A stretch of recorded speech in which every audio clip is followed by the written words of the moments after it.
এখন পর্যন্ত আপনি জানেন আগের চাইতে বেশি ঘুষ দিতে হয় একজন ওসিকে একটা নিতে হইলে, একজন এসপিকে বদলে নিতে হলে, ভালো একটা পোস্টিং নিতে হলে। পুলিশের বউ, ঊর্ধ্বতন কর্মকর্তাদের বউ পর্যন্ত মাঠে নেমেছে টাকার কালেকশনে। একজনের বউয়ের ফোন রেকর্ডও আছে, এক ওসির সাথে কথা বলছে, নিজে করে, নিজের পরিবারের খুব নিকট আত্মীয় দিয়ে তারপরে ওসির সাথে ডিল করায়। তাহলে পরিবর্তন কি? এখন এগুলো সব কিছু নিয়ে কথা বলতে গেলে না, মানে সবারই মনে হয় সমস্যা হচ্ছে না, আমার একাই মনে হয় সমস্যা হচ্ছে। এই কারণে গতকাল আমার ফেসবুকের একটা পোস্টেও দিয়েছি যে খামাখা এত শত্রু বাড়ায় লাভ কি, সবার যেহেতু সমস্যা হয় না, আমার একা সমস্যা গেলে আমারও তো ইচ্ছা করে। এই জন্য চিন্তা করেছি যে সবার সাথে মিলমিশ করে তারপরে যা হয় হোক, দেশে যাবো। দেশে যায় ভাই, আমার ইউটিউবে এখন যে ইনকাম, এখানে বসে আমার ইউটিউবে যদি 5 লাখ 6 লাখ টাকা ইনকাম হয়, তাও তো আমার হয় না, কারণ এখানে তো খরচ বেশি। আমি বাংলাদেশে 2 লাখ টাকা ইনকাম হলে আমি আরামে বিশাল মানে রাজার মতো চলতে পারবো। তা আমি কেন এখানে কষ্ট করবো? কেন আমি সরকারের সাথে, সেনাবাহিনীর সাথে, পুলিশের সাথে, বিভিন্ন রাজনৈতিক দলের সাথে কেন ঝামেলা করবো? কারোর যেহেতু সমস্যা হচ্ছে না, তাহলে আর কি সমস্যা নাই। এই কষ্ট থেকেই কথাগুলো বললাম। এখন পুলিশ থেকে শুরু করে সব জায়গাতে সমস্যা, সব কিছু যদি বাদ দেন, সব বাদ।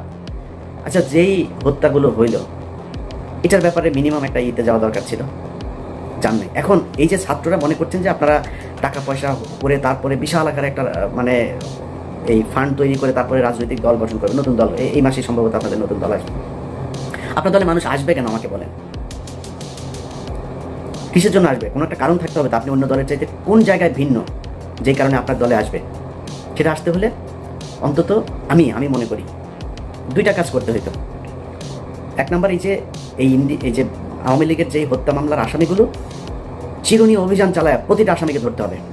ধরার পর তারপরে তাদের বিচার কি হবে, কে নির্দোষ কে দোষী, সেটা পরে আপনি করবেন, বিচার হবে, তদন্ত হবে, চার্জশিট যাবে, মামলার প্রক্রিয়া চলবে। যে দোষী হয় সে দোষী, যে নির্দোষী হয় সে খালাস পাবে, ছাড়া পাবে। কিন্তু আমাদের চোখের সামনে ঢাকা শহরে অধিক সময় টিভির মতো জায়গায় 7 জন খুনি মামলার আসামি, 2-3 মামলার আসামি পর্যন্ত ধরা পড়ছে। মুন্নি শাহ ধরা পড়ার পরে ছাড়া পড়লো। আরে ভাই, খেলা নাকি? মানে হত্যা মামলার আসামি আপনি ধরছেন, মন চাচ্ছে ছেড়ে দিচ্ছে। হত্যা মামলার আসামিকে পুলিশ ওসিকে বলছে যে ভাই এখানে আসামি আছে, আসামি ধরেন, বলে ঊর্ধ্বতন কর্মকর্তার ছাড়া ধরা যাবে না। এই যে সিটিটিসি, আপনার এই যে সিটিটিসিতে আসাদুজ্জামান, তারপরে আসাদুজ্জামানের সাথে ওর এক স্টেনও ছিল নজরুল, হ্যাঁ, সে কয়েকদিন আমার নিয়ে ফেসবুকে পোস্ট করেছে। পুলিশের একজন এসআই সে আমার নিয়ে ফেসবুকে পোস্ট করে, মানে চ্যালেঞ্জ করে, তারা ধরতে পারবে না। শুনছি এর আবার এই বিভিন্ন তদবির করে চাকরিতেও ঢুকছে। ডিবি, তারপরে গোলাম রাব্বানির ভাই পর্যন্ত এখনো পুলিশে চাকরি করে। কাকে নিয়ে আপনি যুদ্ধ করবেন বলেন? কালকে যদি শেখ হাসিনা বলে যে আমি দেশে ঢুকে যাবো, আওয়ামী লীগের লোকজনের যদি, আওয়ামী লোক তো কারোর তো আপনি ধরেন নাই, কয়টা ধরেছেন আপনি? সব তো এলাকাতে আছে। যদি বলে ধরে যাবো, আওয়ামী লীগ এখন বিএনপির পেছনে, জামাতের পেছনে যায় যোগ দিচ্ছে। আপনার কি মনে হয় ওরা বিএনপি করে ফেলেছে, জামাতের আদর্শ নিয়ে নিয়েছে? ওরা তো আওয়ামী লীগই। ওরা যখন দেখবে আপনার পেছনে পেছনে রাজনীতি করা লাগে, যখন দেখবে হাসিনা ঢুকেছে দেশে, ওরা হাসিনার পেছনে রাজনীতি করবে, ওরা ওদের ঝাঁপায় পড়বে আবার ফের। আর এটার জন্য যদি নাকি মনে করেন ঠেকানোর জন্য প্রশাসন, সচিবালয়, কোন জায়গায় আপনি নিয়ন্ত্রণ নিয়েছেন আমাকে বলেন? কথা বললে অনেকে কষ্ট পাবেন, জামাত কষ্ট পাবে, বিএনপি কষ্ট পাবে, আমি কোনো রাজনৈতিক দলকে বলতে চাই না, কিন্তু সারা দেশে চাঁদাবাজি চলছে, সারা দেশে চলছে একদম। আমাদের তো মনে করেছেন যে আমি হয়তো আওয়ামী লীগের সময় আওয়ামী লীগের বিরুদ্ধে কথা বলেছি, বিএনপি জামাত যখন ক্ষমতায় আসবে তখন আমি তাদের পক্ষে কথা বলবো, এটা পারবো না। আমি তো চুপ থাকবো, কিন্তু পারবো না আপনার পক্ষে মিথ্যা কথা বলতে। সারা দেশে চাঁদাবাজি হচ্ছে, ব্যাপক চাঁদাবাজি হচ্ছে। এখন এই যে চাঁদাবাজি করছেন, কোত্থেকে করছেন আপনি চাঁদাবাজি? হাটে ঘাটে, ওই বাস স্ট্যান্ড, ওই গরুর বাজার, ওই হাওর বাওর, এই যে সব লিস্ট যেগুলো নিয়ে আপনারা দখলে নিয়েছেন, দখলে নিয়ে কী করছেন? ওইখানে চাঁদাবাজি। গ্রামে এদিন শুনলাম একজনের মুরগি বিক্রি করতে এসছে, সেই মুরগির থেকে, মানে অনেক মুরগি আর কি, ফার্মের মুরগি, এক মুরগি থেকে সেখানে চাঁদা নেওয়া হচ্ছে। তো এই যে চাঁদা নিচ্ছেন, নিয়ে কী করছেন? একদম প্রান্তিক লেভেলের যে মানুষ আছে তাদের কাছে আপনি চাঁদাবাজ হিসেবে উপস্থাপিত হচ্ছেন। কিন্তু একটু চিন্তা করে দেখেন তো, প্রশাসনের, সচিবালয়ের, কোর্টের কোন জায়গায় 2-4টা জায়গা বাদে কোন জায়গাটায় আপনার জামাত বা বিএনপির লোক আছে? আমার দেখান 2-4টা জায়গার মধ্যে যে একটা ধাক্কা যদি শেখ হাসিনা দেয়, আওয়ামী লীগ দেয়, আপনি যে প্রশাসনের এই দিক থেকে যে সমর্থন পাবেন সেই সুযোগটা আছে আপনার? নাই। তো কি নিয়ে আপনি যুদ্ধ করবেন? অতএব ছাত্রদের আমি মনে করি, সেদিন আমার সাথে তাদের কথা হচ্ছে, তাদেরকেও আমি একই কথা বলেছি।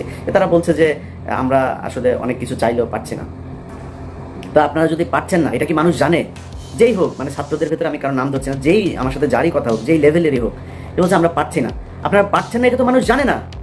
আমরা তো মনে করছি আপনারা সরকারের পার্টে আছেন, সরকারের সাথে কাজ করছেন মিলেমিশে, আপনারা যা চাচ্ছেন সরকার সেটাই করছে, সরকার যা করছে সেটাই আপনাদের কাজ। আমরা তো এটা মনে করছি।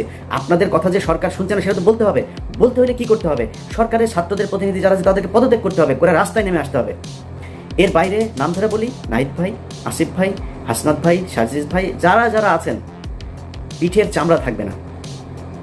যদি মনে করেন যে এই সরকার চলে যাবে আর বিএনপি আওয়ামী লীগ, বিএনপি বা জামাত ইসলাম আপনাদেরকে কোলে তুলে নিয়ে নাচবে, প্রশ্নই আসে না। আর আওয়ামী লীগ তো কত ভয়ঙ্কর হইতে হবে সেটা আপনাদেরকে বোঝানোর দরকার নেই, আপনারা জানেন।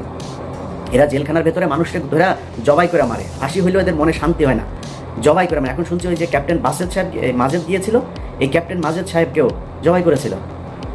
সো এরা এরা এর চেয়েও ভয়ঙ্কর রূপে ফিরবে, যদি ফিরতে পারে, ফেরার সুযোগ দেওয়া হয়। অতএব আপনারা ছাত্ররা যারা আছেন, যাদের সাথে বাংলাদেশের মানুষ সবাই চেয়েছিল একটা পরিবর্তন, আপনাদের সাথে কেন যাবে সেটা আপনাদেরকে বুঝাইতে হবে। পারেন নাই, কোনো সমস্যা নাই, পারার চেষ্টা করছেন কিনা সেটা মানুষ দেখতে চায়, যে আপনারা কি আসলেই চেষ্টা করেন নাকি আপনারাও সেই আগের দলের মতোই সব লুটপাট করে খাওয়ার জন্য, সুবিধা পাইলে তাদের সাথে বসে মিলেমিশে একাকার হয়ে তারপরে দেশ চালানোর জন্য উৎকীর্ণ হয়ে আছেন। এই জিনিসগুলো আমার মনে হয় আপনাদের বোঝা উচিত আর কি। তো যাই হোক, যে বিষয়টা বলছিলাম আগেও, যে অনেকের কাছে খারাপ লাগতে পারে, কিন্তু সত্যি কথা যেটা ভাই, এই দেশটা দেখলাম তো 5 তারিখের পরে, এখানে টাকা পয়সা হইলে সব পার্সেজ হওয়া যায়। ইভেন কি জানেন, বললে কষ্ট পাবেন, আমরা যে 57 কর্মকর্তার জন্য কষ্ট পাই না, আমরা বলি এই দেশের স্বাধীনতা, সার্বভৌমত্ব সব কিছু এই 57 জন অফিসারকে মারার কারণে আমাদের দেশ ইন্ডিয়া দখল করে নিল, এগুলো বলি না। সেই 57 জন কর্মকর্তাদের ভেতরেও তাদের পরিবারের লোক, সন্তান, স্ত্রী টাকার কাছে বিক্রি হয়ে গেছে, তাদের স্বামীদেরই চায় না, বিচার চায় না। এটা নিয়ে আবার আরেক ভিডিওতে কথা বলবো। আজকে এই পর্যন্তই। যারা মনে করছেন যে এই টাকা পয়সা ইনকাম করে স্রোতের সাথে গা ভাসিয়ে যে যা যেইভাবে পাচ্ছেন টাকা পয়সা কামাই নিয়ে টাকা আপনারা অনেক কিছু দিবে, এটা একদিন প্রমাণ হয়ে যাবে। যুগে যুগে বহু প্রমাণ হয়েছে, আপনার ক্ষেত্রে প্রমাণ হবে। আমি ইলিয়াসের চেহারা সেদিন আপনার চোখের সামনে ভাসবে, যে 2000 মানুষ মারা গিয়েছে, সেই মানুষের লাশের সাথে বেইমানি করে আপনি আপনার ব্যক্তি স্বার্থের কাছে বিক্রি হয়েছেন।